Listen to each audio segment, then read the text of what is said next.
Hey there, and welcome. I'm Anna Hartman, and this is Unreal Results, a podcast where I help you get better outcomes and gain the confidence that you can help anyone, even the most complex cases. Join me as I teach about the influence of the visceral organs and the nervous system on movement, pain, and injuries, all while shifting the paradigm of what whole body assessment and treatment really looks like. I'm glad you're here. Let's dive in. Hello. Welcome to another episode of the Unreal Results podcast. Take two. Yesterday I tried to record this episode and it was going pretty good actually, but then a client came over and I had to pause it, and I was like, oh yeah, I'll come back to it after he leaves, but I'm like, no, I won't. So instead of like having part one and part two, I was like, you know what? I'll just take that as a sign as it sucked and start again. And so here we are. But it's been a few weeks since I did a podcast episode. I last left you the end of April, before the Wednesday before the annual MovementRev mentorship seminar weekend, and it went so great. We had 9 participants, and it was just a lot of fun. I really enjoyed the 3 days with them. Did a beach fire, and the weather had been so good in San Diego, and then May hit and May gray came, and it was very cold, but still had fun. Still always fun to be at the beach fire. That was a little windy, and nowadays no wood fires are allowed in that area of San Diego beaches. So it's a propane fire, and it kept on. The wind kept blowing it out, which is so frustrating. So we have to kept on having to relight it, which is, it is what it is. But it's just not ideal. This makes me miss a beach fire. Besides too, a wood fire, this, I miss the smell, which is funny because for a while, the smell of burning wood would be quite triggering for me because my house burned down in college. And so that smell, that campfire smell, though I loved it growing up, there was a little while there after the house burned down that campfire smell was just kind of triggering. But we're over that. And now I love it again. And it's sad to go do a beach fire and not be able to do that. So anyways, it was a good weekend. I beta tested the LTAP level 3 is what I was calling it now. Which is basically, we explored the contents, right? So I always talk about this relationship between the container, which is the hard frame, the musculoskeletal system, and the contents, which are the visceral organs. And so we explored the contents, the visceral organs, in a assessment and treatment from more of a movement approach. And it was really great.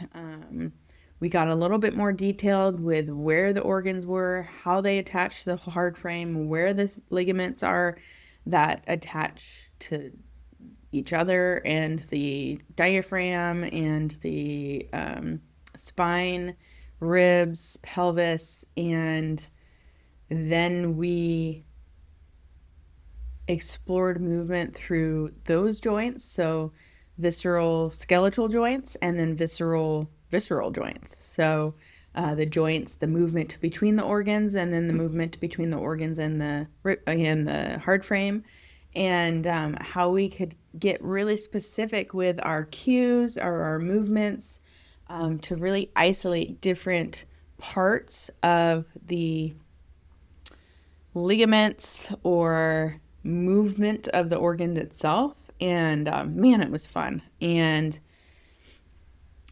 I really enjoyed it. Like at the end of the day, you've heard me say this a lot. I love movement, and I always like to take everything I learn from a manual therapy standpoint and like think about how I can achieve it through movement and movement in my own body, but then also assisting movement or using movement as a intervention tool.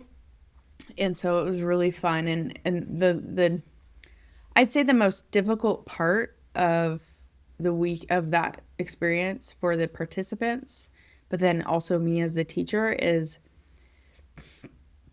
there is not one way to do things in the world of movement. There is not a perfect exercise to pick for like each, like if we're talking about the liver, like there's not a perfect exercise to pick for the triangular ligament or the falciform ligament or the Glisson's capsule or whatever. Like basically you can pick any movement, and how you cue it or how you even observe someone going through the movement gives you more insight on the relationship between the organ and the heart form, the relationship between each organ itself. And so therefore it means that there's just a lot of potential exercises that you could do. And so I think that was the hardest part for me, is how do you teach this concept of embodied movement in the organs, or movement via organ embodiment, and make it really precise and specific, but also how do you teach the critical thinking of it versus the just do this exercise for this thing. And I think the experience over the 3 days like was great and really came together, and really I really captured what I was trying to intend to capture. And a little bit of it too was letting them see the critical thinking process, or like the creative process that I go through when I'm thinking about organs in this way. So I look forward to teaching it again one day. But yeah, for the people there, thank you for joining me. It was my pleasure, and I hope you got a lot out of it. So that was the beginning of the month, and then like I was exhausted from that, and then I had totally forgotten I had a trip to New York City for my business mastermind group that I'm in with Jill Fit, and that was great. That was right after the weekend seminar, and so I was leaving on Tuesday, so on Wednesday I had to get like all my Navy guys in on Monday, and so I just went from a big weekend of teaching and being on the whole time to then like no rest right after, like just powered through.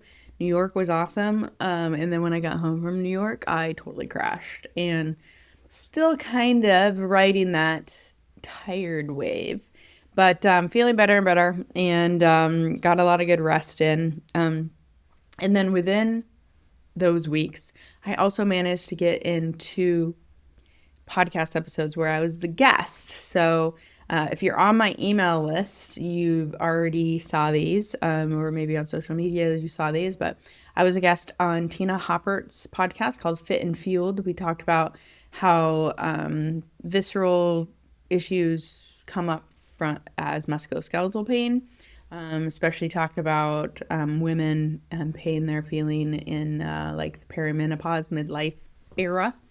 And then I was also a guest on the Pelvic PT Rising podcast with Nicole Cozine, and that was such a great interview. I swear Nicole and I could talk for days, and every time we get together and talk, whether it's in person or just on a podcast, like we just really enjoy talking to each other and really see the body and our role as rehab clinicians similarly. And so it's fun. It's fun to talk. And I hope you gave that a listen. I'll make sure Joe links those podcasts in the show notes for you. But, and also I'll have him link the podcast episode here on the Unreal Results podcast that I did with Nicole a few years back too, just so you can have your fill of me and Nicole chatting. And actually, it was a little bit of that chat with Nicole that is kind of my inspiration for this episode today, along with a case that I had, but it's about some more like pelvic floor, pelvic pain, pelvic dysfunction case, and again, I'll have Joe link it in the show notes, but a few podcasts ago, I shared about technically a pelvic pain case with one of my Navy guys.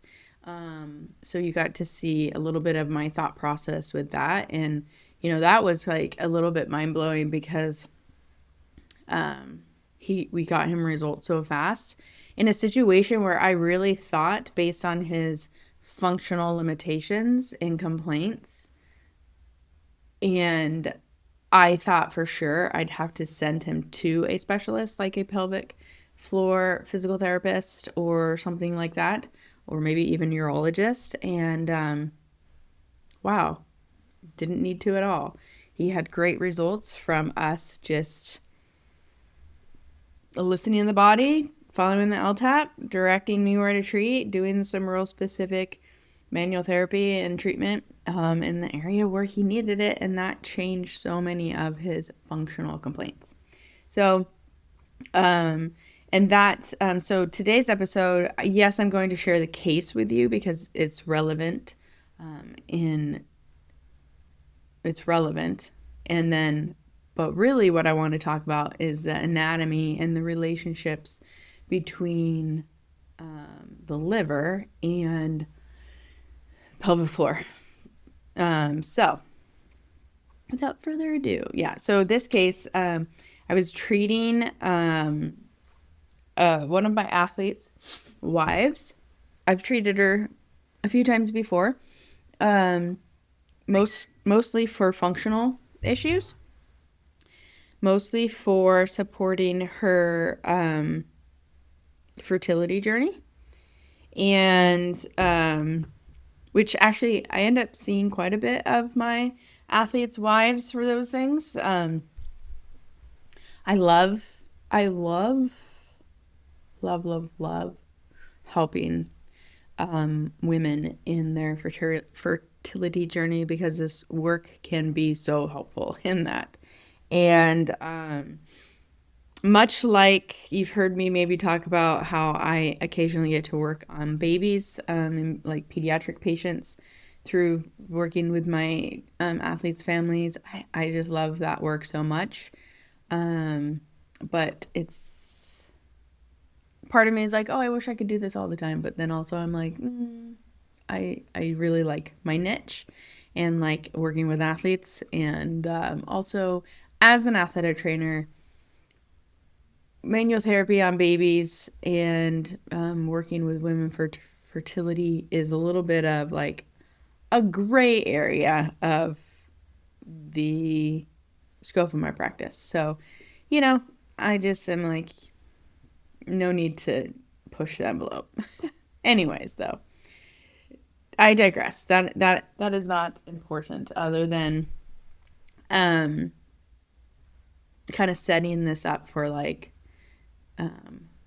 these are people, this is I have experience in working with functional complaints like this, but it is not my everyday thing. And also, it's one of those things of like, I am not a pelvic floor therapist. I am not a pelvic floor specialist. I know that though I've gotten some great results, there are still a lot of pieces to those specialties that I don't even, begin to know and understand. And which is fine and great. And this is why we have colleagues that we can trust to refer. Sort of like that case with my Navy guy a few weeks ago is like, or a few months ago, is like, when I took his subjective history, I was like, ooh, this might be somebody I'm going to have to refer somewhere else. And so it's, sometimes the best thing you can do for your people is realize your limitations and have a really great network of people that you trust that you can refer out to. So, anyways, so this case, like I said, working with my athlete's wife, she's getting ready to do either another IVF experience or at least an IUI. And she just asked me to work on her because she's just wanting to do all the things, manual therapy, nutrition, stress reduction, health-wise, wellness-wise, to support her body in this journey. She's getting older. She's just feeling like, like these might be our last couple tries. And so like, let's make sure we check all the boxes. So she's like, can you work on me? She's like, I just saw the acupuncturist, and then I'm going to see the pelvic floor physical therapist, like in a week or two. And then I'm seeing a womb massage person, and she listed off another person. I can't remember who it was. And I'm like, oh, that's a lot of people, but yeah, of course I can work on you. And, I was like, obviously I know her goal is fertility. But then I said, yes, I will make sure I check the box on, assessing and treating that area of your body. I was like, but then also like, how are you feeling? Like musculoskeletal wise, movement, pain, like what's going on? And she's like, I feel pretty good. She's like, I do feel bloated from the acupuncture appointment. And she's like, I don't normally feel bloated, but I feel really bloated since then. And she's like, I've got, she goes, I get the occasional like low back pain. It's not happening currently, but that's sort of like an on and off again thing. She's like, general soreness from like working out again. She's like, but other than that, like I feel pretty good. And then she said, oh, and I also, I guess a complaint would be that I do have some leaking, since, the last two pregnancies. And she's like, but, she's like, that's normal, right? And I'm like, well, I mean, it's common. I wouldn't say it's normal, but it's common. For sure. And so I was like, okay, well, let's do the assessment and see where your body is taking us, and then like go from there. And so this is one of the things that I really like to emphasize when I'm teaching other clinicians, especially clinicians that are specialized in treating pelvic pain, pelvic floor, pelvic functional problems, is you need some orthopedic measures that you think or correlate with the functional problems. So orthopedic measures that might be related to fertility, that might be related to stress incontinence. These are the things that I want to look at when I am assessing and treating patients like this, because I'm not going to know within our session if I've changed stress incontinence, if I've changed fertility. And I want evidence for me and for the patient that I have created a change or a shift in their body that could potentially help them with whatever their complaints are, right? So when it comes to fertility, I'm going to be looking at visceral mobility and motility of the uterus and the ovaries. I'm looking at like the position of the uterus, the mobility position of the pelvic bowl, the sacrum, the nominate bones, hip mobility, because that is very much connected to the function of the pelvic floor. I'm going to be looking at hip mobility in flexion, extension, adduction, abduction, internal rotation, and external rotation at neutral and at 90 degrees. I'm going to also be looking at ankle dorsiflexion because that relates quite a bit to pelvic position as well. And these are all actually not only for fertility, but this is the same for incontinence. I'm going to be looking at all that pelvic thing, those pelvic things, the hip mobility as well as the ankle mobility. I'm going to look at visceral mobility of the bladder, and motility of the bladder. And I'm going to be looking at 2, general core control, lumbopelvic core control. And I'm also, whenever I'm dealing with pelvic organs, I really want to also assess the thoracic area, thoracic mobility, thoracic position, rib mobility, and then breathing assessment from a movement standpoint. I might also add in trunk rotation, side bending, flexion, extension, those kind of things too. So I like to really look at the thorax, the hips, and the ankles. And identify if there's any objective dysfunctions here. And those are the things that I'm trying to change then when the primary complaint is that of a functional thing and I can't necessarily reproduce it or reproduce pain as the thing I'm reassessing to see if I've done what I want to do with my treatment intervention. So going through the assessment on her, she was quite limited in ankle dorsiflexion on both sides. She was limited in hip flexion on the left, hip internal rotation bilaterally, and hip extension on the right. Her core control was not great. Active straight leg raise. She did have some pelvic rotation, no pain or anything. And then from a breathing standpoint, she did not have a ton of posterior lateral rib mobility. And then seated trunk rotation, she was limited to the right, I believe, if I'm recalling correctly. So that was it. And then I assessed her and I found that her body was directing me to her liver. So then I did a little bit further assessment around the liver, how the liver was moving to determine what liver treatment to use. And then we treated that and reassessed things. And after treating her liver,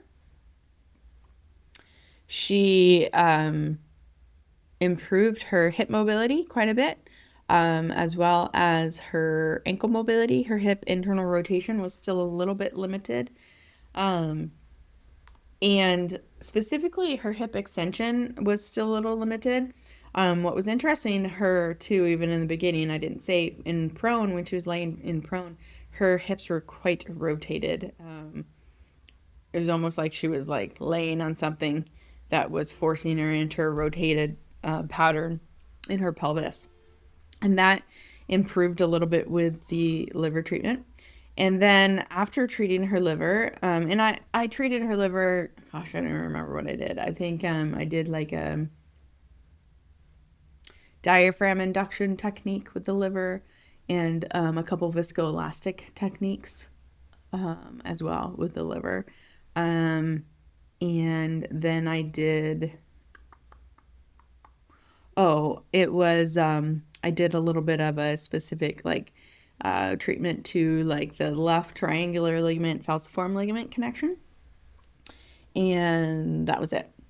So her active straight leg raise improved quite a bit too, her core control. Her core was much better after treating the liver.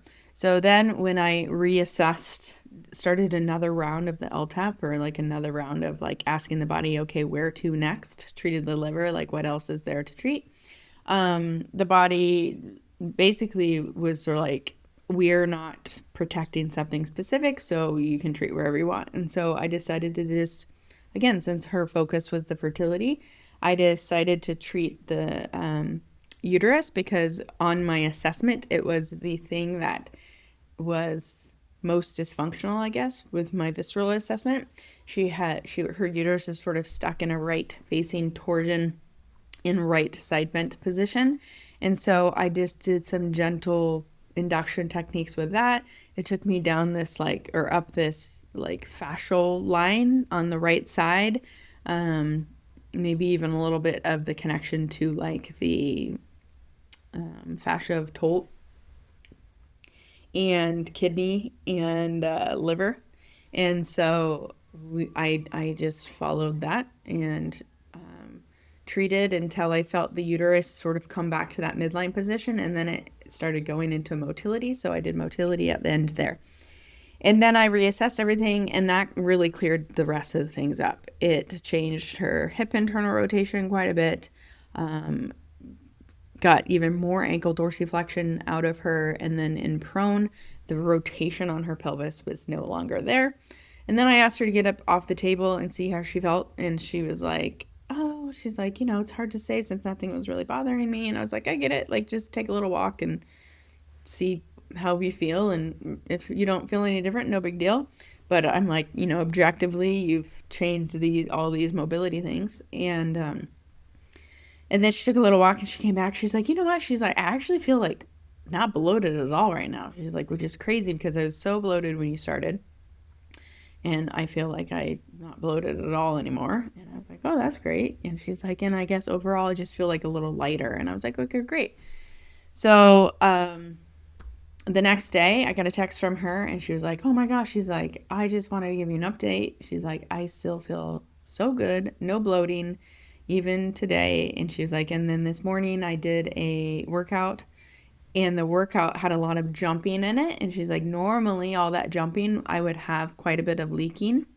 And she's like, I barely leaked at all. And I was like, okay, this is awesome. We successfully supported decreasing her stress incontinence. So that was a very great outcome. And not necessarily the focus of our treatment, though I had a feeling that she would feel better because I saw such a change in her ankle mobility, which usually correlates with a change in her pelvic mobility. I didn't outright measure or assess her pelvic mobility, if I'm being 100% honest. And then her core control changed quite a bit too. And so I was like, yes, I'm happy with the changes we made. And so and knowing that we made all those objective changes, and then we also made such changes from the functional stress incontinence piece, I'm like, oh yeah, this is a very good indication for potentially supporting just function of the uterus and ovaries as well. So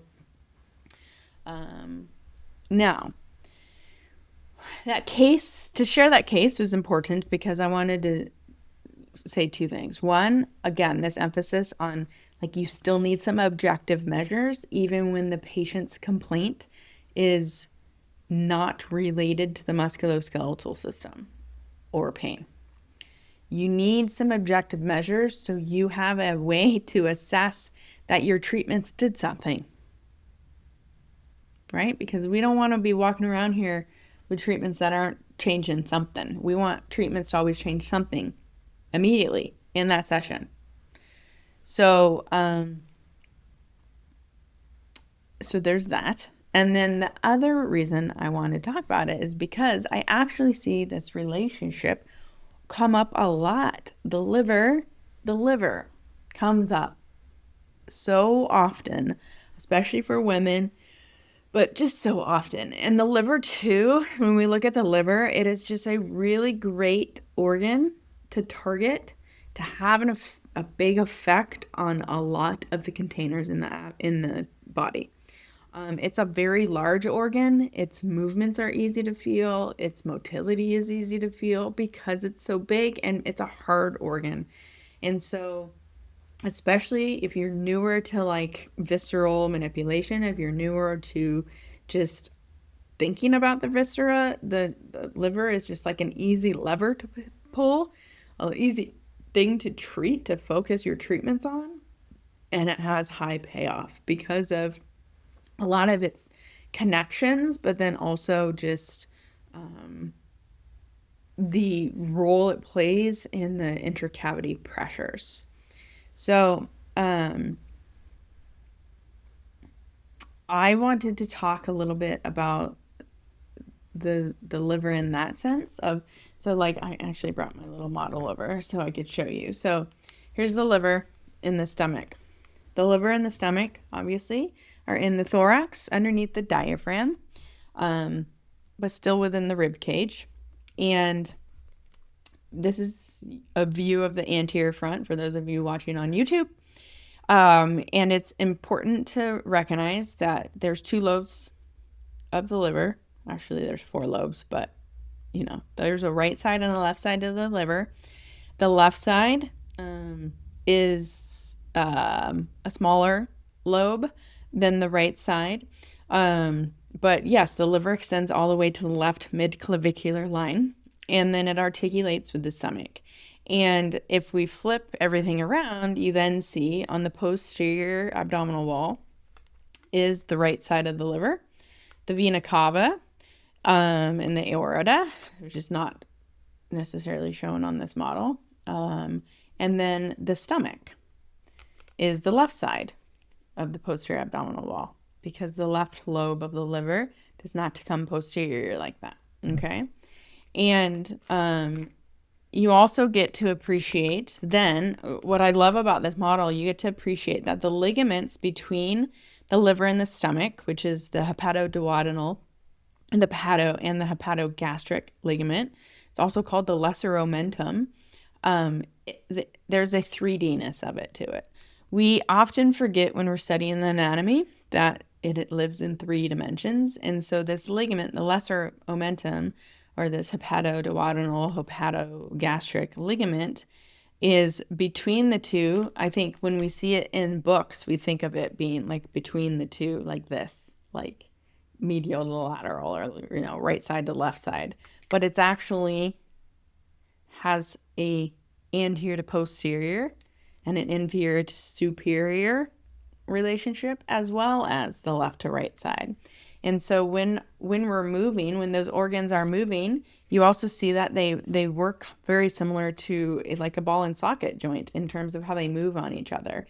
And that's exactly what needs to happen in the abdominal cavity, any of the visceral cavities, is the organs move freely, glide on top of each other. There's no space in the abdominal cavity. That there's no space. It's a virtual space, but there is fluid between the organs, and this fluid, this serous fluid, much like joint fluid in your joints, allows for lubrication, decreased friction, so the organs can move freely on each other. Okay. The interesting thing, I'm going to drop the stomach away so we can just see the liver. But the liver suspensory ligaments, there's a ligament that is on the top of the liver called the coronary ligament, like crown. There's a thickening on the left side, the left triangular ligament, and the thickening, a little bit of a thickening on the right side, though the right triangular ligament is not quite as sturdy as the left. In fact, the left triangular ligament is the main suspensory ligament. The right side of the coronal ligament and the liver and the diaphragm articulation, there's actually a little joint capsule there, which is a fold in the peritoneum called Glisson's capsule. And it kind of adds to the suctioning that holds the liver up and acts, supports the suspensory ligament of that right triangular ligament. But the left triangular ligament is the more dominant actual ligamentous suspensory ligament to the liver. The right and left triangular ligament are continuous with the coronal ligament. So it's all part of the same fascial piece. And it comes, there's an anterior and a posterior, and they come together and they join up at the falciform ligament that splits the right side and the left side of the liver. That falciform ligament is the anterior part, and on the posterior part, they come together and they form a ligament called like the venous ligamentus venosum, which is basically like the ligament that surrounds the vena cava and the aorta, the cisterna chyli back here, and it connects with this like ligament that goes transverse over it, which provides the rotational axis for the movement of the liver. Now, that is continuous, like I said, in the anterior part with the falciform ligament. And it is the coronal ligament, specifically the corners, the triangular ligament and the falciform ligament, that helps with anterior posterior roll of the liver, which is basically flexion and extension. What's interesting here and why I am like giving you all this information is because the falciform ligament, big investment from the left suspensory ligament. So left triangular ligament comes in, this big investment of the ligamentum, of the falciform ligament, which continues on into the ligamentum teres, which is the embryological remnants of the round ligament or the umbilicus ligament. And that continues all the way into our umbilicus. And so it takes, it basically is, there's this connection from the liver to the anterior abdominal wall down to our umbilicus on the superior side of it, and invests with the fascia around the umbilicus. On the inferior side of the umbilicus, you have another suspensory ligament to the pelvic organs, the urachus ligament. The urachus ligament connects to the bladder. And so it invests over the fascia of the bladder into the pelvic floor. And so you have this direct connection between liver and pelvic floor. It is, if we're thinking about the container of the abdomen, the falciform ligament to the umbilicus, and then the umbilicus to the urachus to the bladder and the pelvic floor, it is the back side of the linea alba. And so this starts to give you some 3Dness or relationships of how important too the abdominal container and the abdominal fascia is in the role of the abdominal cavity and the liver mobility, the pelvic floor mobility, that kind of thing. And so what's interesting as well is, okay, so there is like a direct mechanical relationship. What I also want to talk about is this idea of intercavitary pressures. And this goes back to like why the thoracic cage, the thoracic mobility is so important when we're talking about pelvic floor or pelvic organ dysfunctions, right? Because it's often kind of a game of pressures. I think too, and I am guilty of this, I've talked about how like everything's sort of sitting on the pelvic organs, so like no wonder they're so susceptible to pressures. But when you look at how the body actually sets itself up, it's a little bit more complex than that, and also it's a little bit more intelligent than that, I guess is a better word to say, is the body's design takes that into consideration. So the negative pressure in our thorax, that's normal, provides this suction phenomenon for all of the organs of the abdomen to be lifted up. This is what unweights the weight of the liver, because the pressure in the abdomen is higher than the pressure in the thorax. And so those organs are attracted superiorly towards the thorax. But also at the same time, you have gravity pushing down on them. And so what happens is the upper abdominal organs have, or the upper abdominal cavity has less pressure than the lower abdominal cavity and the pelvic cavity. Because the farther we get away from that negative pressure in the thorax, the more we feel the effects of gravity. Okay. Now, a little bit of that is offset in the pelvis because of the position of the pelvis and the architecture of the pelvic organs. And so I think this is pretty cool. And it sort of also supports this idea of what normal posture is. And I put normal in air quotes because this is like one of those things gets argued in the rehab industry quite a bit, which is like where our pelvic position is and where our ribcage position is. If you look at the body, normal pelvic position is about 13 degrees of anterior tilt. This matches our normal rib position in our thorax, which is the anterior part of the rib is more inferior than the posterior part of the rib. The reason this happens is because of the thoracic curve.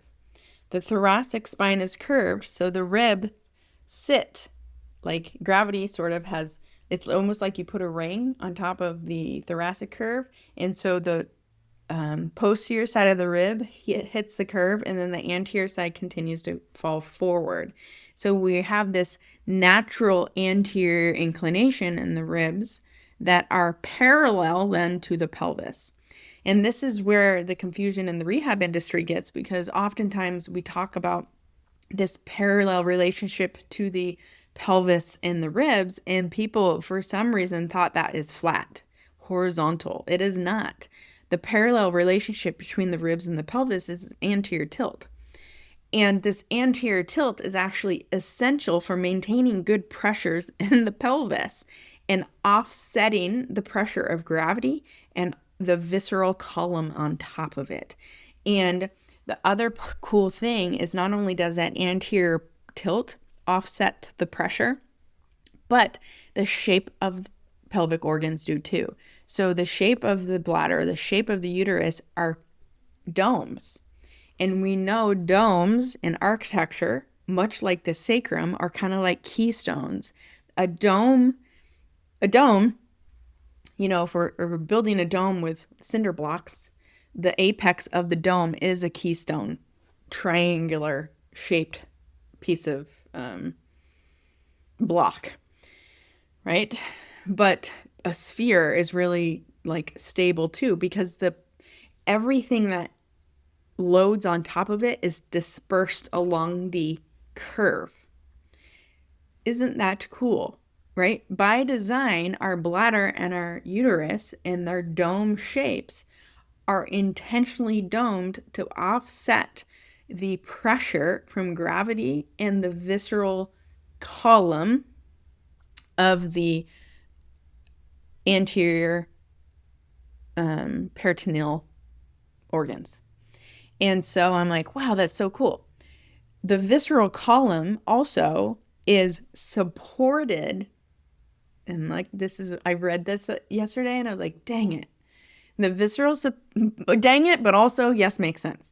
The visceral column is supported by the abdominal wall and the abdominal activity, a strong abdomen.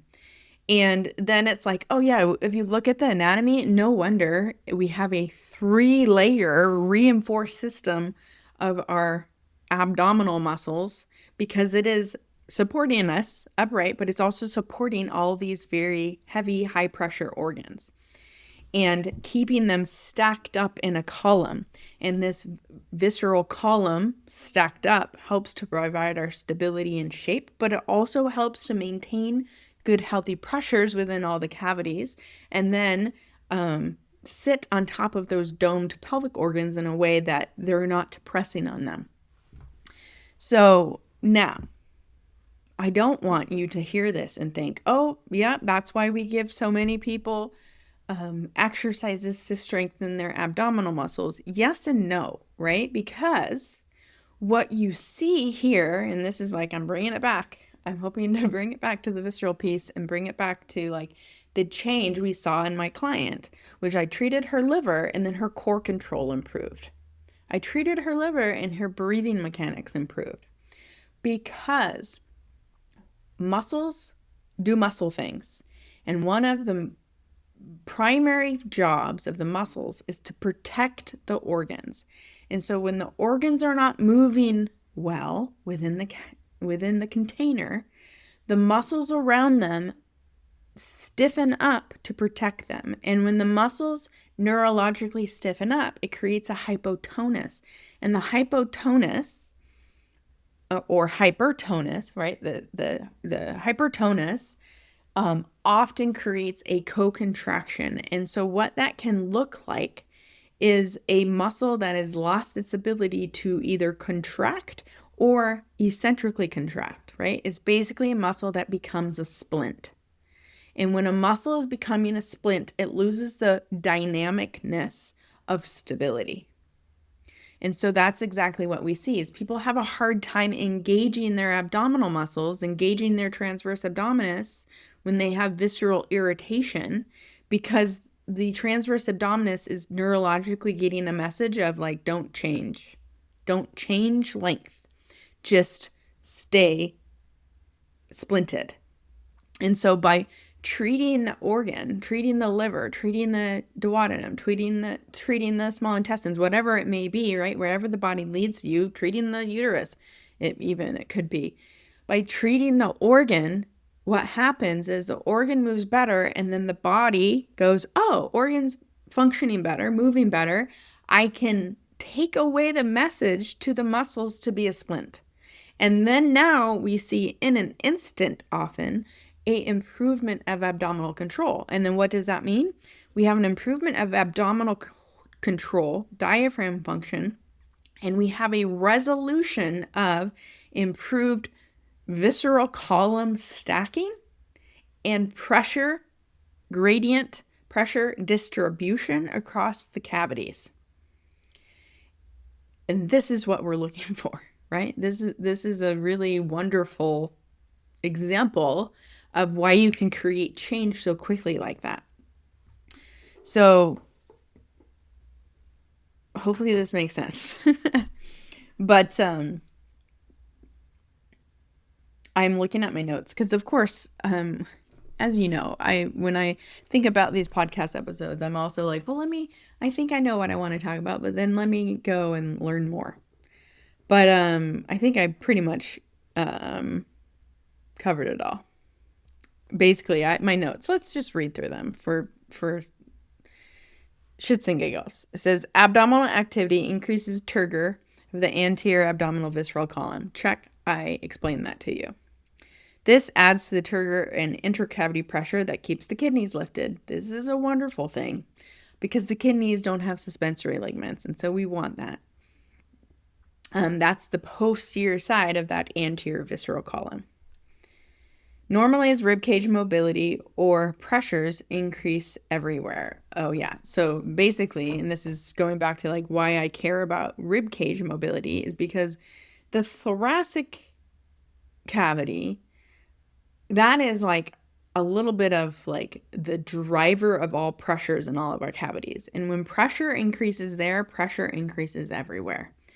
And we're already pretty high pressure in the abdomen. We don't need higher pressure, right?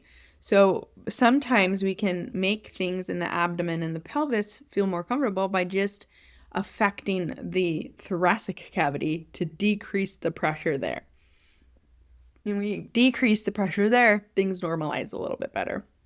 And this also, like, everything changes. So an increased pressure in the rib cage also increases intracranial pressure, right? It causes like a backflow of fluid congestion because when the pressure is high like that, we can't overcome those gradients with our a lot of our venous fluid or our lymphatic fluid.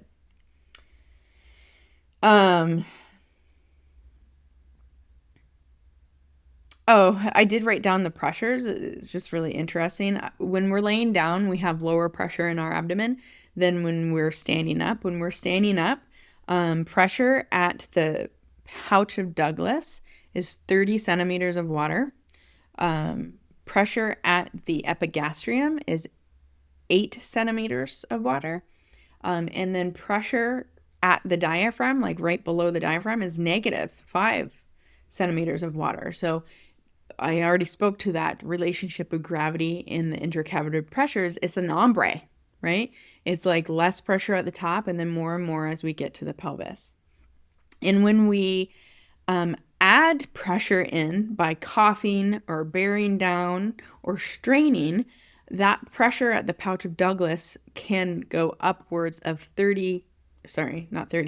upwards of 100 centimeters of water or more, right? So that's huge. When we're laying down, the pressure is about 8 centimeters, right? It's a little bit more continuous throughout because we don't have gravity.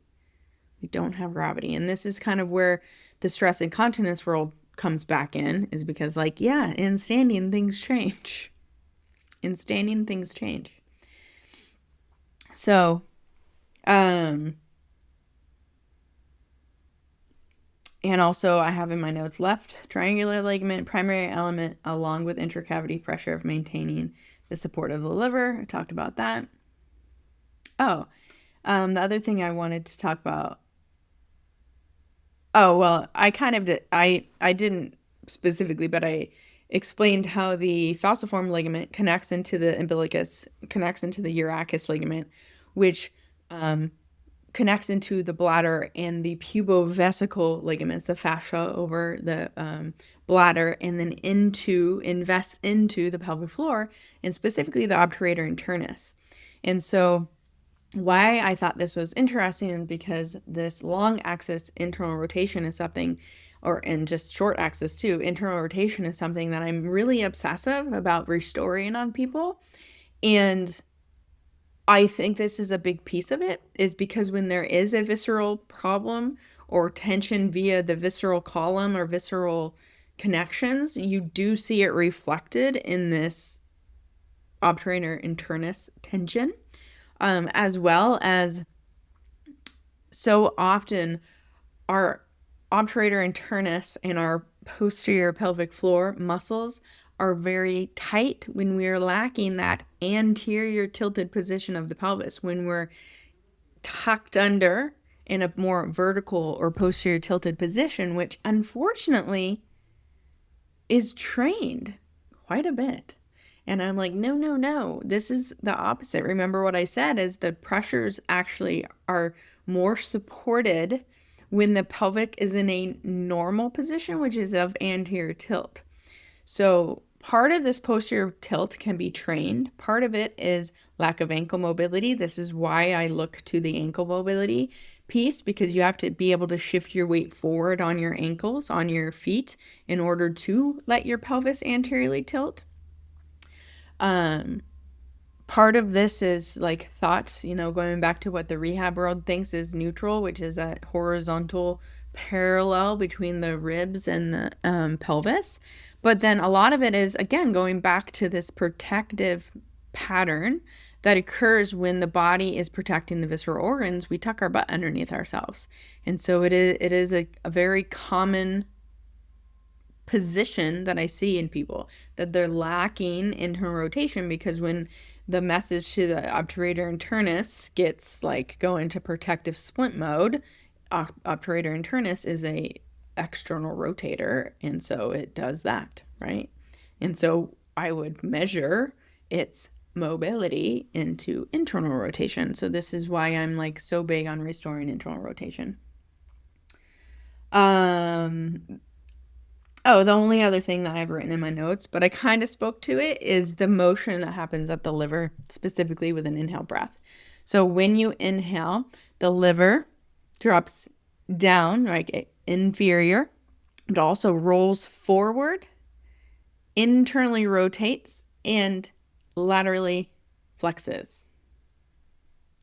Okay, so it drops down, rolls forward, internally rotates, and side bends to the left. Isn't that fascinating? Okay, so these are the mobility pieces that often are lacking one of these three motions, either the anterior roll, the superior glide, which is the lateral flexion piece, or the internal rotation piece. Or as you exhale, it needs to do the reverse of that, right? It follows the diaphragm back up by externally rotating, posteriorly rolling, and inferior gliding. So, these are helpful motions to understand what's going on, but to understand too the mobility we're trying to restore when we're all doing any liver treatments or liver focuses. And I think it's important too, because I always like to go back to sort of like things that are really effective for helping the liver in a general way is laying on the quarters ball or laying on sort of like a folded up beach towel on the right side of the liver. And you get twofold of this. One, the liver is really hard. And so it responds well to a viscoelastic technique, which is like a sustained compression. And that sustained compression over time kind of creates a creep in the tissues. And then the tissues start to respond and come together. And then when you let go of that compression, they expand. And so this is really good for the parenchyma or the cells of the liver to have this compression decompression feeling. But then also by laying on something on the right side, you're pressing the liver over towards the left, which is putting that left triangular ligament on slack.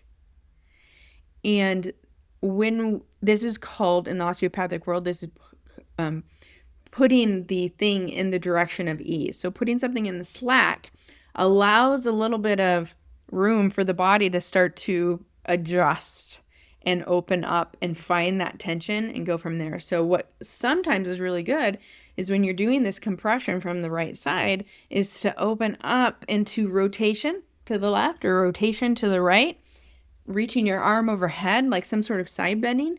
And this starts to get a little bit of mobility in that really important left triangular ligament, which is going to have an effect on that falciform ligament all the way to the pelvic floor. Now, are there other ways to get this than lying on something on the right side? Absolutely. That's just an easy way to go about doing it that you don't need visceral manipulation skills for. Can you lay on the left side and treat it that way? Sure, of course. Now you're taking the stomach and the spleen and you're bringing it closer to the liver, which is slacking not so much the left triangular ligaments, but slacking the hepatoduodenal and hepatogastric ligaments, right? That is the visceral joint. And so that is affecting all of the motions as well, but especially the rotational motion around the vena cava, that axis of rotation. So when you start to understand the anatomy, you can start to pick movements or think through your movement interventions a little bit more specifically to be like, how can I treat this really well? That's a little bit of what the beta test of the LTAP level 3 was all about. But also, like, you don't need a class to do this. It just comes down to like understanding the ligaments and the motions associated with the organ itself, with breath, with ribcage movement, and understanding the relationship between the ribcage movement and the organ, right? And so we even kind of talked about what happens with the liver when you take a breath. But if we layer on what's happening with the ribcage, you see it's opposites, right? So when you take an inhale breath, what's happening to the ribs? They're opening up. What's happening to the liver? It's pulling away. The ribs are lifting up. What's happening to the liver? It's dropping forward. So they're not going together. And I think sometimes that is what people misunderstand is you think musculoskeletal, the liver is attached to it. It must be going in the same direction. But this is even understanding what's happening with the diaphragm versus the ribs.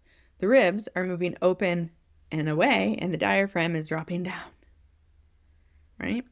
So the more you can understand movements, the more you can understand the anatomy, the better it makes sense of even why your treatments are working for what you're doing, right? It's not magic that I worked on her liver and had such an effect on her core control, her hip mobility, and her ankle mobility and her thoracic mobility. It makes perfect sense, right? And then when you start to layer on the understanding of the intracavitary pressures and the relationship to gravity and the relationship to the other container pressures, like you start to like paint a bigger picture. And whenever you have a bigger picture of like how things are functioning, you should be able to pick interventions more appropriately, or at least sort of then troubleshoot your way through like, how else can I help her? How else can I support this sticking in the long term? or maybe not sticking in the long term, because maybe it does stick in the long term, like my guy from a few months ago. But how can I support this going forward so it does not become an issue again? But anyways, I'm going to wrap it up because this is a long podcast. So hopefully you hung with me. But it's a little bit like 2 podcasts in one, right? It's a case study, but then also like anatomy deep dive. Thank you for joining me. Hope to see you next time.